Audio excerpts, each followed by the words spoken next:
Good morning, Ada First Assembly, and welcome back to the Big Read 2025 as we look at the book of Leviticus and we dig deeper into the laws themselves.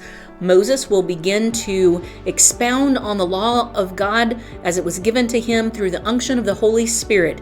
And according to our list for Monday, February 17th, we are reading Leviticus chapters 4 through 6.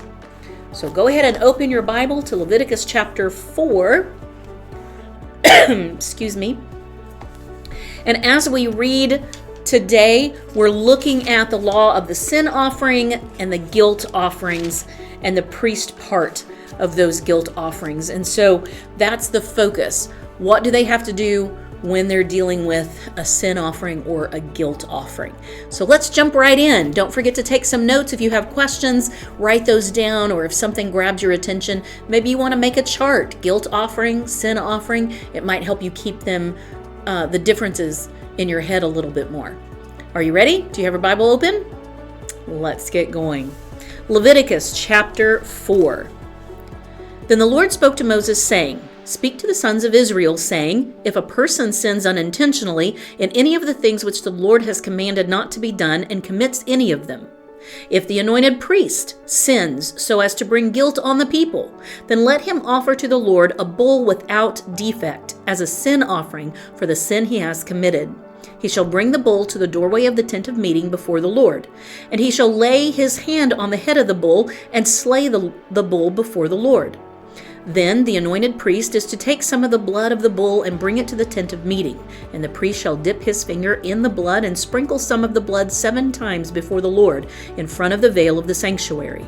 The priest shall also put some of the blood on the horns of the altar of fragrant incense, which is before the Lord in the tent of meeting, and all the blood of the bull he shall pour out at the base of the altar of burnt offering, which is at the doorway of the tent of meeting. He shall remove from it all the fat of the bull of the sin offering, the fat that covers the entrails, and all the fat that which is on the entrails, and the 2 kidneys with the fat that is on them, which is on the loins, and the lobe of the liver, which he shall remove with the kidneys, just as it is removed from the ox of the sacrifice of peace offerings. And the priest is to offer them up in smoke on the altar of burnt offering. But the hide of the bull and all its flesh, with its head and its legs and its entrails and its refuse, that is all the rest of the bull, he is to bring out to a clean place outside the camp where the ashes are poured out, and burn it on wood with fire. Where the ashes are poured out, it shall be burned. Now, if the whole congregation of Israel commits error, and the matter escapes the notice of the assembly, and they commit any of the things which the Lord has commanded not to be done, and they become guilty, when the sin which they have committed becomes known, then the assembly shall offer a bull of the herd for a sin offering, and bring it before the tent of meeting. Then the elders of the congregation shall lay their hands on the head of the bull before the Lord, and the bull shall be slain before the Lord. Then the anointed priest is to bring some of the blood of the bull to the tent of meeting, and the priest shall dip his finger in the blood and sprinkle it 7 times before the Lord in front of the veil. He shall put some of the blood on the horns of the altar which is before the Lord in the tent of meeting, and all the blood he shall pour out at the base of the altar of burnt offering, which is at the doorway of the tent of meeting. He shall remove all its fat from it and offer it up in smoke on the altar. He shall also do with the bull just as he did with the bull of the sin offering. Thus he shall do with it. So the priest shall make atonement for them, and they will be forgiven. Then he is to bring out the bull to a place outside the camp and burn it as he burned the first bull. It is the sin offering for the assembly. Verse 22. When a leader sins and unintentionally does any one of all the things which the Lord his God has commanded not to be done, and he becomes guilty, if his sin which he has committed is made known to him, he shall bring for his offering a goat, a male without any defect. He shall lay his hand on the head of the male goat and slay it in the place where they slay the burnt offering before the Lord. It is a sin offering. Then the priest is to take some of the blood of the sin offering with his finger and put it on the horns of the altar of burnt offering, and the rest of its blood he shall pour out at the base of the altar of burnt offering. All its fat he shall offer up in smoke on the altar, as in the case of the fat of the sacrifice of peace offerings. Thus the priest shall make atonement for him in regard to his sin, and he will be forgiven. Now, if any one of the common people sins unintentionally in doing any of the things which the Lord has commanded not to be done, and becomes guilty, if his sin which he has committed is made known to him, then he shall bring for his offering a goat, a female without any defect, for his sin which he has committed. He shall lay his hand on the head of the sin offering and slay the sin offering at the place of the burnt offering. The priest shall take some of its blood with his finger and put it on the horns of the altar of burnt offering, and all the rest of its blood he shall pour out at the base of the altar. Then he shall remove all its fat, just as the fat was removed from the sacrifice of peace offerings. And the priest shall offer it up in smoke on the altar for a soothing aroma to the Lord. Thus the priest shall make atonement for him, and he will be forgiven. But if he brings a lamb as his offering for a sin offering, he shall bring it a female without defect. He shall lay his hands on the head of the sin offering and slay it for a sin offering in the place where they slay the burnt offering. The priest is to take some of the blood of the sin offering with his finger and put it on the horns of the altar of the burnt offering, and all the rest of its blood he shall pour out at the base of the altar. Then he shall remove all its fat, just as the fat of the lamb is removed from the sacrifice of the peace offerings, and the priest shall offer them up in smoke on the altar, on the offerings by fire to the Lord. Thus the priest shall make atonement for him in regards to his sin which he has committed, and he will be forgiven. Chapter 5. Now if a person sins after he hears a public adjuration to testify when he is a witness, whether he has seen or otherwise known, if he does not tell it, then he will bear his guilt. Or if a person touches any unclean thing, whether a carcass of an unclean beast, or the carcass of unclean cattle, or a carcass of unclean swarming things, though it is hidden from him and he is unclean, then he will be guilty. Or if he touches human uncleanness, of whatever sort his uncleanness may be, with which he becomes unclean, and it is hidden from him, and then he comes to know it, he will be guilty. Or if a person swears thoughtlessly with his lips to do evil or to do good, in whatever matter a man may speak thoughtlessly with an oath, and it is hidden from him, and then he comes to know it, he will be guilty in one of these. So it shall be when he becomes guilty in one of these, that he shall confess that in which he has sinned. He shall also bring his guilt offering to the Lord for his sin which he has committed, a female from the flock, a lamb or a goat as a sin offering. So the priest shall make atonement on his behalf for his sin. But if he cannot afford a lamb, then he shall bring to the Lord his guilt offering for that in which he has sinned, 2 turtle doves or 2 young pigeons, one for a sin offering and the other for a burnt offering. He shall bring them to the priest, who shall offer first that which is for the sin offering, and shall nip its head at the front of its neck, but he shall not sever it. He shall also sprinkle some of the blood of the sin offering on the side of the altar, while the rest of the blood shall be drained out at the base of the altar. It is a sin offering. The second he shall then prepare as a burnt offering according to the ordinance. So the priest shall make atonement on his behalf for his sin which he has committed, and it will be forgiven him. Verse 11. But if his means are insufficient for the 2 turtle doves or 2 young pigeons, then for his offering for that which he has sinned, he shall bring the 10th of an ephah of fine flour for a sin offering. He shall not put oil on it or place incense on it, for it is a sin offering.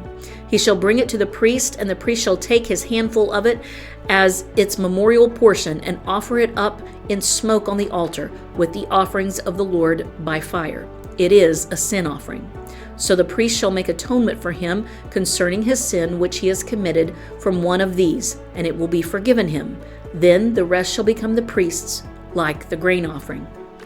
Then the Lord spoke to Moses, saying, if a person acts unfaithfully and sins unintentionally against the Lord's holy things, Then he shall bring his guilt offering to the Lord, a ram without defect from the flock, according to your valuation in silver by shekels, in terms of the shekel of the sanctuary, for a guilt offering.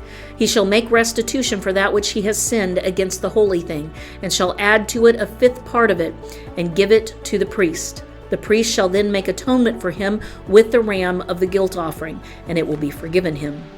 Now if a person sins and does any of the things which the Lord has commanded not to be done, though he was unaware, still he is guilty and shall bear his punishment. He is then to bring to the priest a ram without defect from the flock, according to your valuation, for a guilt offering. So the priest shall make atonement for him concerning his error in which he sinned unintentionally and did not know it. It will be forgiven him. It is a guilt offering. He was certainly guilty before the Lord. Chapter 6.